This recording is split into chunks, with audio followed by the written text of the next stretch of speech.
Either we are there or not, ITSP Magazine still gets the best stories. There are plenty of conferences and all sorts of events that spark our curiosity and allow us to start conversations with some of the world's brightest minds. In person or virtually, we sit down with them at the intersection of technology, cybersecurity, and society. Together, we discover what the synergy of these three elements means for the future of humanity.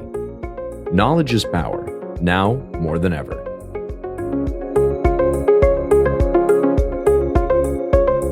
Hello, everybody. This is Marco Ciappelli on Redefining Society Podcast. And that's what we're trying to do. But as I mentioned a few times, every time that I think I have a new definition of society, it changes again.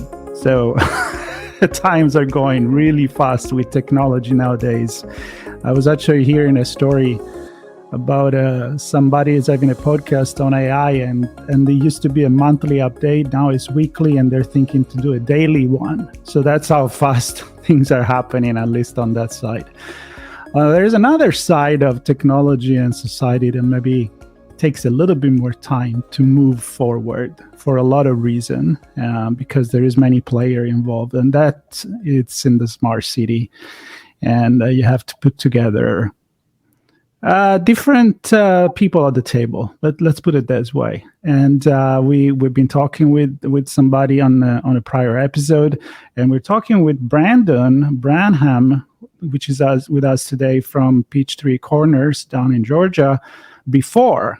And it feels a long, long time ago in technology time. So, Brandon, welcome back. Let's see where we're standing today. Yeah, thanks for having me, Marco. Looking forward to the conversation. Yeah, it's nice to see you again. And I know a lot going on very soon. And that's one of the reasons why we are chatting again is the Smart City Expo in Barcelona, which is the major, I am understanding, event. We are covering. Not sure if I'm going to go there in person, but hey, technology. So we're already talking about it.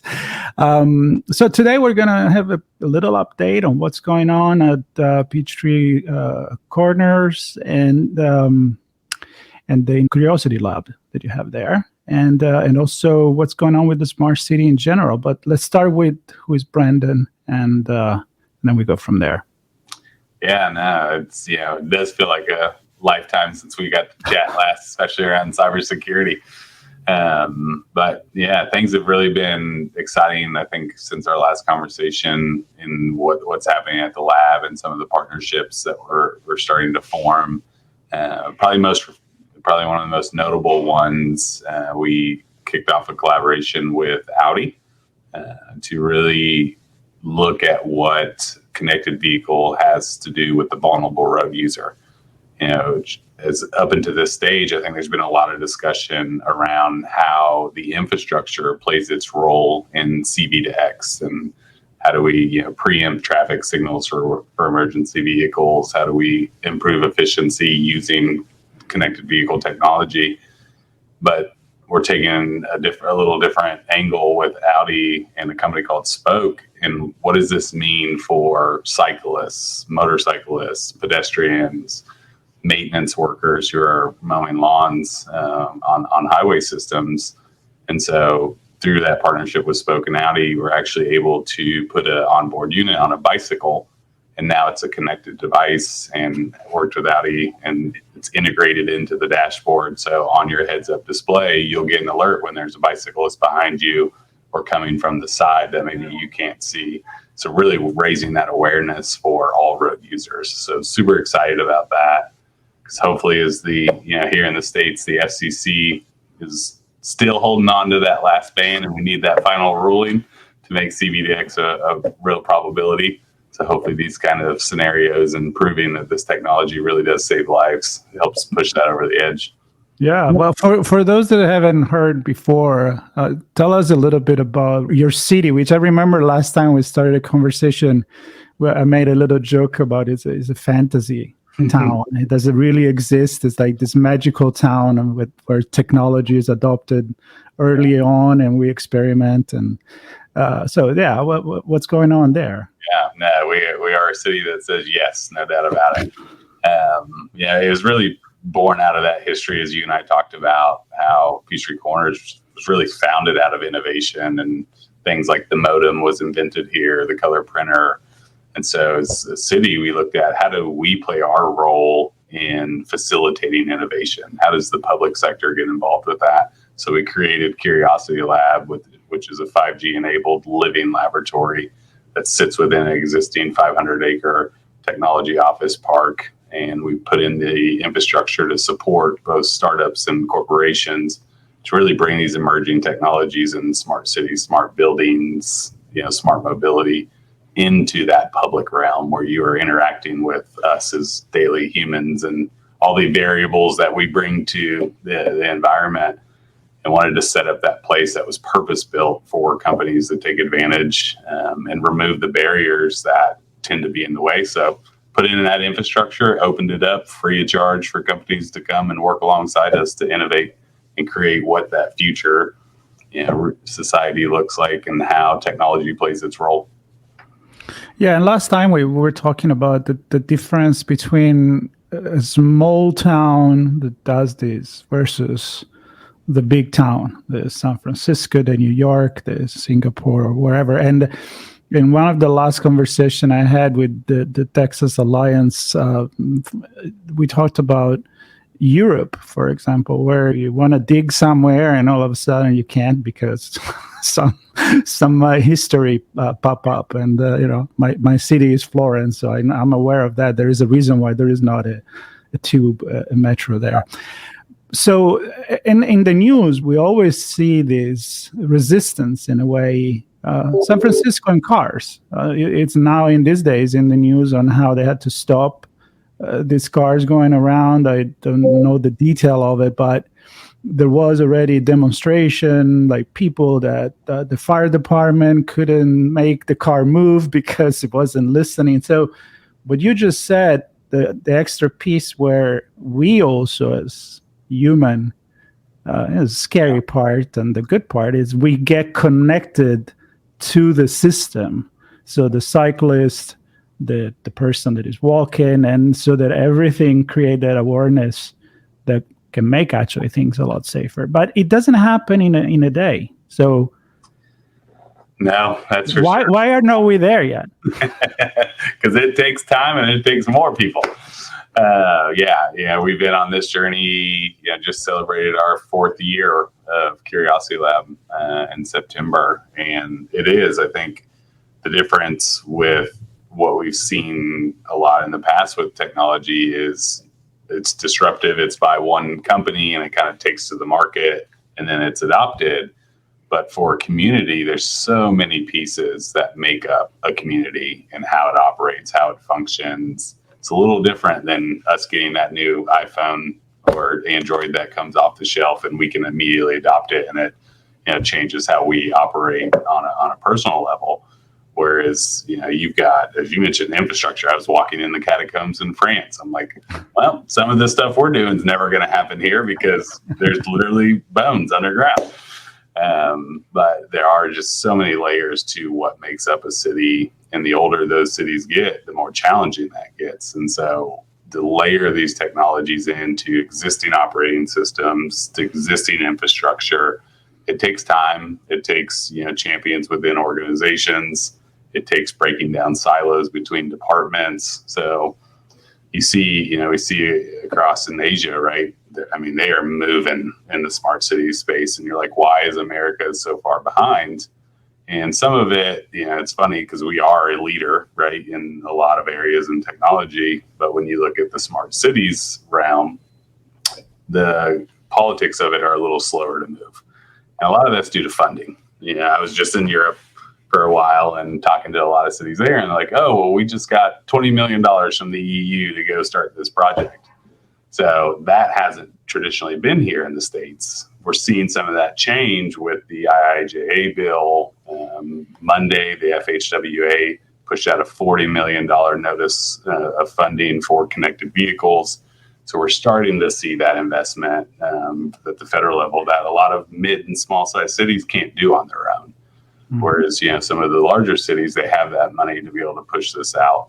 So it's a combination, just like a community is different. It takes a lot of different aspects and a lot of different moving parts to really push this together. And then it's learning. Sometimes a lot of cities don't want to be the first one to do it. I think that's what made Curiosity Lab really unique is we okay, we'll be the first, and then we'll learn, and then we'll share. And just like you talked to North Texas Innovation Alliance, right? We're partnering together. Let's share what you're learning. Let's share what we're doing. What are the successes? What are the challenges? And I think that's how we'll start to see this really take shape and move forward in the States. And I think that with the collaboration comment, we can start talking about the Expo in Barcelona. Yeah. Because when we're talking about collaboration, yes, you want to talk with the small, the big city, whomever has been already going through that. Why do I have to start reinventing the wheel when somebody has already experienced it? How you're managing the data, what has been the response from the citizen? And again, I feel like the big difference between what you guys do is anybody that lives there, I'm assuming they know that this is a city base and, as you said, born out of technology experimentation. So nobody's probably going to come and say, hey, what's going on with that car over there, blocked in the corner, why is not moving? But if you do this in, I don't know, Rome or London, the citizens are not going to be happy about it. So it's the context that change. So I'm imagining that the context in Barcelona is going to be that of very, very intense exchange of ideas, experience, and it's about the technology, but I think it's also about the modality on how you do apply that. So what are you expecting from that? And is that your first time, or you've been there before? Yeah, so we've been actually going since 2018. All right, cool. So tell me about it. Yeah, and that right there is one of the key factors on why we keep going back and why we've continued to expand our presence is you get to sit down and you're like, okay, for the first time, all these different countries and regions are in the same place. And we're all trying new things, doing different things. So you really get to learn from the others who, hey, we had this problem. I saw you did this. Let's talk this out. I'm really excited. I'm sitting on a panel in mobility and AI, and it's affected mobility. And we've got the UK representative, we've got Taiwan representative, and so you're going to see this different approach. We already had on our kickoff call about the privacy, data privacy, what's its impact in the different regions on how they view privacy. In the States is very different than in Europe.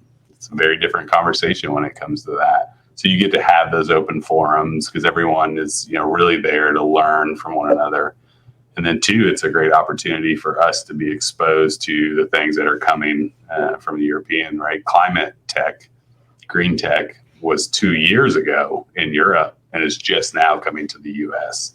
And so we learned from the show 2 years ago what we're seeing over there that's starting to make its way into the US now. So being able to see and take advantage of some of those things that may not be on our radar now, but are probably coming. And then for us to share with other communities and regions that here's the impacts that we're seeing and some of the policies that we're putting in place to help govern a lot of these activities. And for us, obviously, it's a big recruitment tool for us and getting our name out there because there's a lot of companies and, we've got a place for them to really enter the North American market on the soft landing pad. So it really is a trifecta for us and our ability to take advantage of the conference. That comes with some good leverage there. Yeah. It's like, when I go in the American market, come on, it's all good, it's all free. Yep. But, there are other big markets, as you said, and I've been in Singapore a few times for RSA conference. You talk about different culture. The privacy being perceived completely different, more of a safety than an intrusion. So it's easier to find cameras everywhere. And this is a few years ago, so I think we're catching up on that here as well. But the perception is probably not the same, and same is in Europe. So 2018, your first time you were there. It's a very long time in technology. So just paint me a picture of how things have evolved since. I know it's a big, wide question, but pick the topic. Yeah. Well, I think, just from 2018, it was really the concept of what a smart city was, right? That was, and before that, it was a sustainable community. So, and then kind of shifted into a smart city. And so that was really where, what does this look like? Like, where does this start to take shape? How do you implement? And, fast forward to last year's event, and it's really coming down to, okay, we've put these applications in play that we talked about 4 years ago. We've done the pilots, we've done the scale. Now what's the policy and governance around it? And that's really where you're starting to take the shape. And because there was a 2-year period that it was, we call it pilot purgatory. There's a lot of pilots going on and not a lot of scaling. And so we're starting to see that shift now, and finding out the hype from the real, because we see it all the time in technology, the difference between the hype of what a technology can do and its real application. And we're really into that real application. And then now how are we starting to use the data that's coming from all these? And so last year was a big focus on the governance of that, because it is important, the policy and the regulation that we set around data and the usage of data based on the technologies that have been implemented throughout the years starts to take shape. So this year is going to be great because, you can't not talk about AI and its impact on what it's going to mean for cities, big and small. And so it'd be interesting to see where the conversations go this year, because I think AI is going to be a big component. It has to be, because it will start to shape how we move forward. I've done 2 events this year in person. London, Info Security Europe at the Excel, and RSA Conference San Francisco. Yeah. If there was a buzzword this year, it was AI. So get ready. Not just in cybersecurity, but everywhere. I cover a lot of generative AI in the way that is affecting society and creativity and all of that. What do you expect there? How much is already... All right, well, let me rephrase that, because there is the marketing AI, and there is the technology AI, and then there is, I feel, the government AI. And we saw just recently an executive order on how the government is stepping in, the White House, and then Europe is already stepped in a while back about controlling. Be sure that things are done correctly, especially when it comes to data. And that's many times the issue that you have in the city. Do the citizen wants to give the data? And I always say, well, it's like having an assistant where you wanted to know everything about you because you wanted to do things right, but you don't want to disclose what you like or what you don't like. So there is a sweet spot maybe in between. But so far, AI, what does it mean AI for you, like right now? Yeah, I think the conversation this year will be around responsible AI, and that will be the theme of it. But AI is here and has been. It's just been really under a different name, right? It was machine learning. And if you think of it, the evolution of AI, it starts with machine learning, because we're still training AI. We're still feeding it information just like we do through the process of machine learning. So we've seen it, right, in our autonomous vehicles, the decisions they're having to make in real time. That's AI. That's them learning their environment and then responding to their environment. What we're seeing more in like local government, right? Chatbots. You're being able to respond to your citizens through a chatbot to answer a question. That's AI. It's in its simplest form. That's enhancing services. So it's a good thing that we're bringing it. It's just as it continues to expand, how do we ensure we're using it responsibly? And how do we ensure that it's protecting the safety of this and the people's data? I think we have to apply similar protocols that we already have in place, right? Like the NIST standards that are laid out for us, and we've gone through that. For NIST 171 is what is the regulation, and it's all about PII. And how do you set up your systems to ensure that you're protecting personally identifiable information? So we have those roadblocks in place. We just have to reshape them now that the computer's doing more thinking on its own. We just have to build upon what's already been existing, and then how do we use it in a way that it's intended to be used and intended to enhance the services for residents, because there is a huge benefit to it. Can you give the audience some concrete example? I'm thinking fast reaction, which is kind of what you already went into. I'm thinking you can control the grid probably to be way much more efficient if you get information in every corner of the city where it's being used less and more, and then you integrate it with solar panel and renewable energy. So where are you draining? And that's just one of the things that come to mind. Energy is going to be a great big use case. Transportation is also going to be a phenomenal use case for AI. If you think about, you get into an urban environment where you've got a heavy mix of vehicle and pedestrian, and then all of a sudden you're crossing a sidewalk. We all know, we see the clock ticking down. It's at 14 seconds, 10 seconds. Well, now you have someone in a wheelchair that's entered that crosswalk. They're not going to make that time, and that signal is just running a cycle. It's got no artificial intelligence. It's literally, I know to count down, and then I turn green. Well, because of AI and the technology that supports it, I detect that person in the wheelchair. I hold that light green, give them time to clear the intersection, and then turn the light green. Those are the true benefits to society through AI. And then you throw in energy, just the management of public space and how we can use it to do that. It's just all has to be documented and used and set in guidelines on how you use it. Yeah. And then you're going to have somebody that says, wait a minute, but in order to do that, in order to know that there's no car coming. So, for example, I'm waiting for those 16 seconds while there is no cars, and you want to just jaywalk in, but that we able to see that as well. So optimizing traffic. But then there is the other side, which is like, well, a camera is looking at me, is looking at that there is a disabled person. Is it seeing who this person is? Are we going to go into another level of then what we're going to do with that data? And so that's the big thing. It is. Privacy is a question, and I think it's a great topic. And one of the things we're actually going to showcase in our booth this year is LiDAR, and how you can use LiDAR and you can get the same exact analytics. So you can detect the wheelchair, you can detect the vehicle, but you removed all of the identification of that person.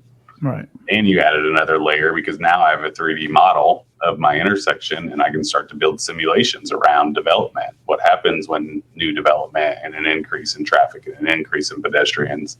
You can start to model those things out to help, put in future planning for those intersections. So LiDAR is going to be an interesting topic as it moves forward in the transportation space, because you are removing a lot of those privacy concerns, but you're still able to respond with newer technology. So you're doing drone delivery there? Not yet. The FAA is still regulating that one pretty hard. Wasn't in the news not too long ago that they were authorizing something like that, drop in, I think it was for medical, like medicine, because they have to kind of bounce on the ground from 14 feet, something like that. I don't think it's going to happen here in LA anytime soon. But no, probably not. Too many high rises. But remote area, that's always been, and that's the other thing. So let's define smart city from more of a sociological perspective, right? I mean, even we think the city that is, it's the downtown area, is the main street for a small town, or the city in London and the bank district and whatever it is. But the truth is that city, I think, is wherever we live and you connect everything. And so it needs to become a city even when it's not a city. And that's, I'm thinking the drone, for example, or autonomous vehicles that go and deliver in a remote area in the mountains or wherever it is where you can't reach during the winter or anything like that. Yeah. So a thought about that, where is it really just about the big city?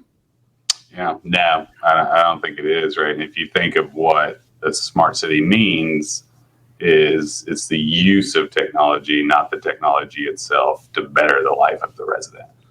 And I grew up in rural Kansas. And so I think about, what would this technology mean to us of a city of 5,000 people and its ability to give healthcare services when you're an hour on a dirt road from the nearest EMS stop?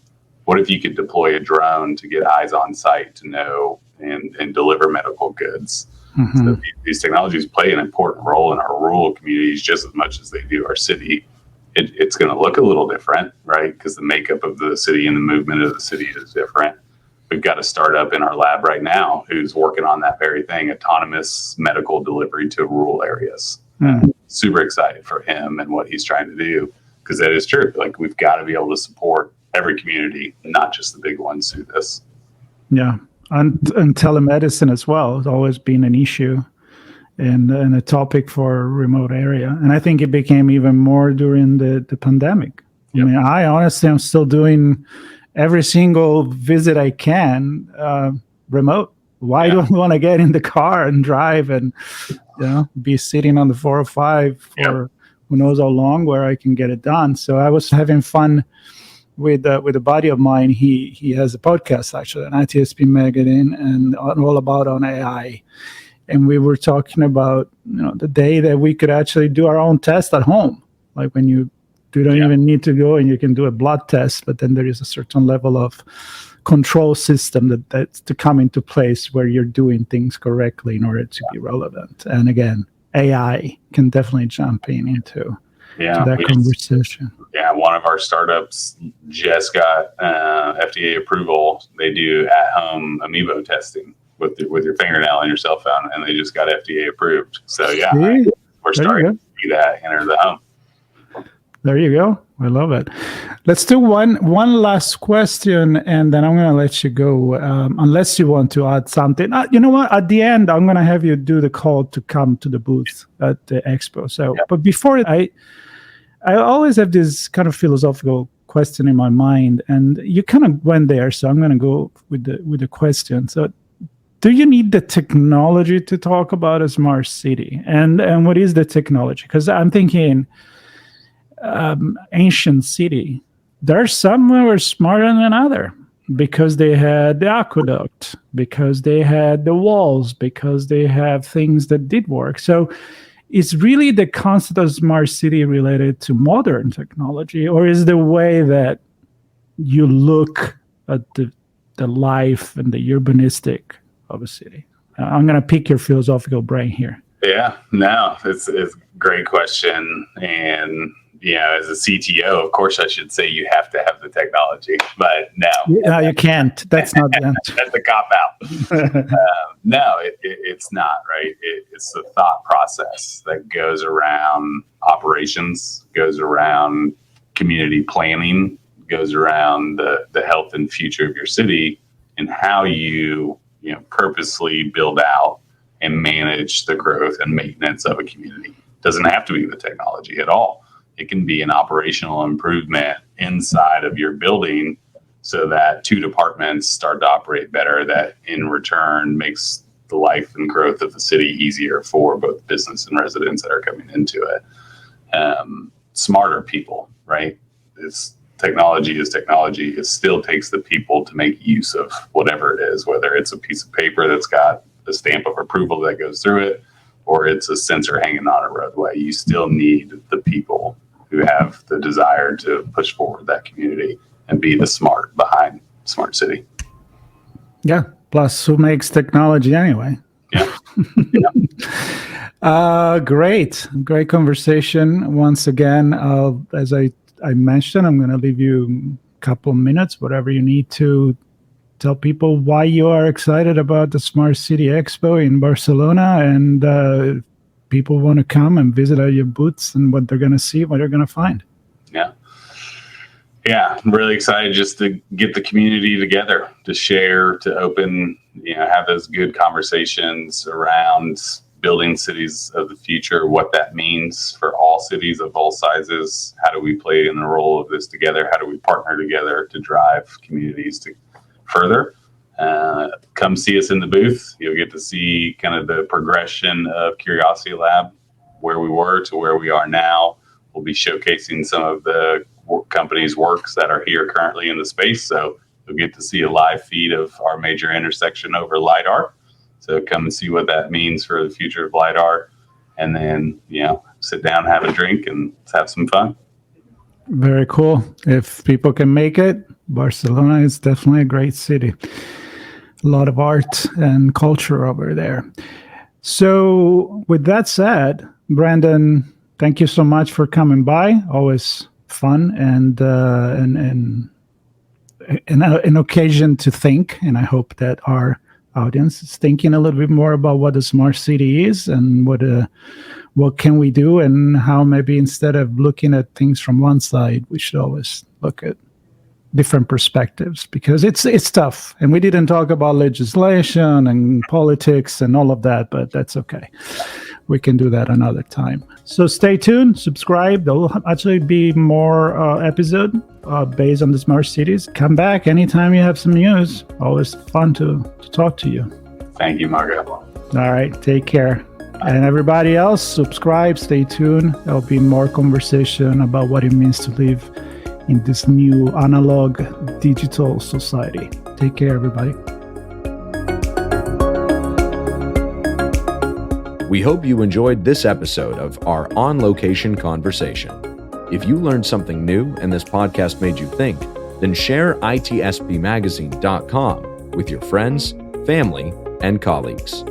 If you represent a company and wish to associate your brand with our conversations, sponsor one or more of our podcast channels.